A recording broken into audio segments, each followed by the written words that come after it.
Episode 20. Mother. Guinevere cradled Varder's corpse in her hands. Fenrir gathered the remaining people. Malara, Raphael, and Elidus were left. The final Northmen slain by Fenrir. The final Tendemen slain by Guinevere. Gruesome trophies were taken. They gathered the dead and threw them onto the bonfire. Burning hair and flesh filled the air with a putrid scent. "Are you all right?" Fenrir asked. "You killed my father. You backstabbed me," Guinevere cried. "Technically, I had a deal with both High Lord and Watchman to kill Varder. I could take no action without betraying someone."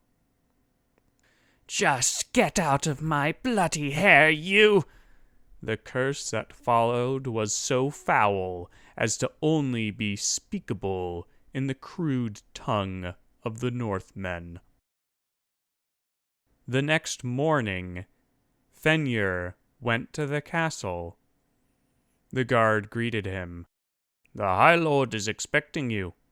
In the High Lord's study, Fenrir was told where to go. Through the cold, sunny air, he stomped forward. The castle guest house was full of young women. Guards brought their family members from the city. Fenrir was taken to a room. It was obvious who he was there for. Within was a young woman. Her green dress was clean and unmarred. "Fuya!" Fenrir cried. He pulled his sister in for an embrace. "Fenrir, what's going on? The guards told me we were brought here by Northmen insurgents." She shivered at the implication of the Northmen's actions. "No need to worry. I have the High Lord on our side. I've done him a great favor. We'll be safe now." He reunited his sister with his brother and grandmother. At this, Bjorn desired to slip away before the sea froze. However, the cabin boy Tor remained with Fenrir. Guinevere prowled the street. Her blood boiled, and few dared to speak with her. She couldn't help but overhear the talks around the city, the news that the champion Varder had been a thrice chained, disturbed, and intrigued the Tendemians. All agreed that his death was a blessing. This irritated her all the more. "Hey, excuse me." A voice came from behind her. She turned to find the mousy gossip monger. "You were there last night, right? At Varder's party?" "Yes." "What happened?" "Well, there was a lot of drinking and dance." No, the fighting." "Well, the duels started." No. After that, when people started killing. "Well, I got out with my life." Aaron looked suspiciously at Guinevere's blade and shield. "I suppose you didn't have anything there to fight for, then?" Before running off. The party relaxed over the afternoon. As their appointment with Visenya approached, Fenrir explained what happened to his sister. The inn's door creaked open slowly. Visenya loomed in the doorway. Leaning down, she flowed into the room like a shadow. She looked disturbed. "Father has granted me freedom to go alone. But as I have taken your time from you, you may accompany me." The sky was clear and the sun reflected blindingly off the snow. No suitors emerged from that blinding white to challenge them as they marched towards the pent family tomb. They chased after Visenya.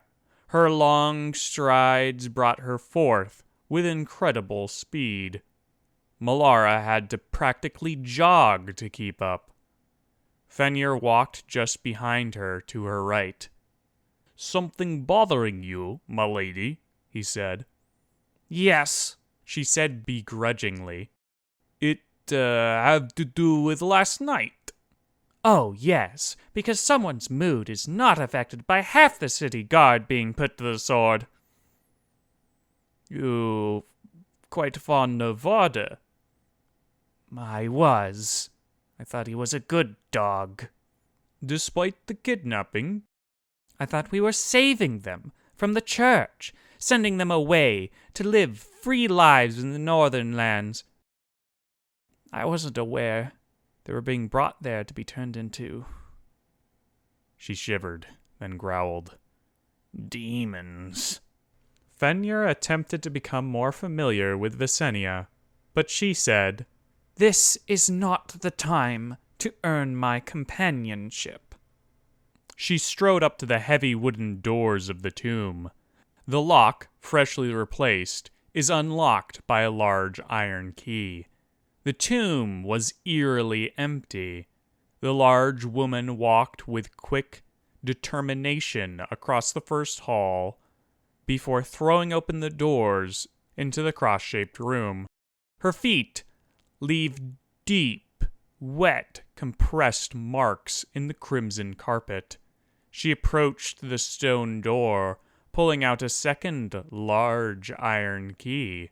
After unlocking the door, the stone ground open.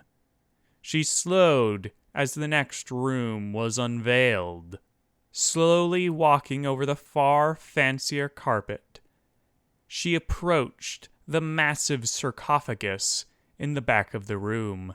Her mother's name was displayed on the stone. Blood dripped from the ceiling into stone bowls held by statues of women. It then overflowed and fell into troughs that somehow flew upwards towards the coffin raised on the stairs. Visenya ascended the stairs up to her mother's resting place. A pair of hands rose, clutching the lip of the coffin. The fingers slowly pried upward, and a pair of eyes peered from their palms. Valentia burst from the stone coffin, a spray of blood following her motions, running thick off of her body. The demon embraced her daughter. Visenya shuddered, her mail clattering as blood began to flow from her eyes. Fenrir spoke up. "Your daughter's bleeding. I think you are hugging a little too tightly." Valentia stepped back, looking her daughter over with the eyes on her palms. This is natural. She is changing slowly over time. The only way to speed up her birth is to force the change now. We'll need a few sacrifices. Valenia turned her head to the party, a vicious smile on her face. Guinevere cried out, This lot may be traitorous ants, but they're my traitorous ants. Visenya wrenched away, her fear obvious. Valentia reached for her daughter, but her hand was jabbed in the eye by the fleeing High Lady. Fenrir sicked Charlotte on the demon. Raphael aided in Visenya's escape, as the wolf's teeth and claws sank into Valentia's flesh. It melted away into blood, bone, and viscera. Laughing, Valentia stepped from behind one of the many angel statues around the room, releasing a burst of blood, breaking one of Elidas's legs. Despite his attempt to jump away, and leaving Raphael's stomach cut open. Elidas released javelins into her, and yet again she melted into the floor, this time grimacing. From one of the pools of blood in the back of the room she emerged. She made strange signs in the air, and a second Valentia burst from the pool on the other side of the room. She strode forward, releasing another burst of sharpened blood. Raphael fell to the ground, injured and bleeding. Malara was battered, but remained standing. Bloody, Malara fled. As Charlotte dragged Raphael away, Guinevere rushed to him. She forced the blood in the man's vial down his throat. Valentia rose her hands, blood sprouting from one of the pools behind her and forming into herself. Her new clone strode forward. "Why continue? Your daughter's gone," asked Guinevere. "There's still you here, little sister. We have the bodies needed." She gestured at Guinevere's companions. "I simply need to give you your true birth." "How many?" Guinevere growled. "4 is best, little sister, but 3 can suffice. Not to mention the freshness of these samples." The clone let out another torrent of blood. Elidas dodged away, but Raphael was caught again. The man, racked with pain, lost consciousness. Fenrir left the battle to his canines as usual. He explored the back of the tomb. A room beyond, a shattered wall depicted kings and queens of the land, ruling the people. Their light shone down on those around them, strengthening them and bringing them joy. A single desk was within, an ancient scroll atop it. Guinevere roused Raphael again, using one of the fruits they had gathered from the path to purity. Raphael's stomach growled as he roused. He looked blearily on the scene, only to be met by Valentia's tide of blood. This time, Elidas did not escape unscathed. His vial shattered as he fled. Raphael's body was rended, his bones broken, his insides joining his outside. Valentia chased Elidas, but she stumbled as she drove into the depths of the room beyond her tomb. The big man slipped around a corner and disappeared. Valentia slammed a fist on the ground. She shook for a moment before rising. She ignored Guinevere as she cared to Raphael's injuries. As she slid into her pool, she shouted, "You, salt-skinned little thing! Get out of my tomb before I decide your head needs to join my bath, and your body another." Fenrir fled from the tomb, the purple wax on the scroll broken. Guinevere, having heard that the fruits from the path to purity may be cursed, tried to bring Raphael to stability with medicine, only to make his injuries worse. With no other option, she fed him the fruit. He stabilized just enough for her and Fenrir to bring him to a doctor. Once outside, he was transferred to Fenrir's dog sled and was pulled by Charlotte. Elidas waited for them outside the tomb. "Malara has gone back," he said nervously.